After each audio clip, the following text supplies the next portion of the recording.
রাহমাতুল্লাহ। সম্মানিত ভালোবাসা মানুষগুলো সবাইকে স্বাগত জানাই আজকে ভিডিওতে।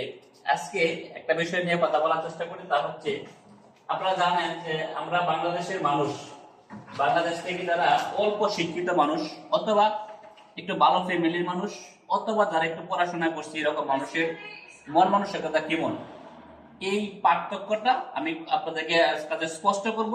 একজন পাকিস্তানি একজন মেকানিক্যাল ইঞ্জিনিয়ার, তার সাথে তুলনা করি। আর এই কথা বলার চেষ্টা করি যারা শিক্ষিত, অর্ধশিক্ষিত, উচ্চ শিক্ষিত এবং উচ্চ ফ্যামিলি মানুষ, তাদের উদ্দেশ্য করে। প্রথমত কথা হচ্ছে, দেখেন এখানে একজন একজন সিভি দিয়ে গেছে আমার অফিসে, তার একটা চাকরির দরকার, সে হচ্ছে কেমিক্যাল ইঞ্জিনিয়ার। এর আগে আমার কাছে একজন আসছিল বাংলাদেশের, সে ছিল একজন মেকানিক্যাল ইঞ্জিনিয়ার।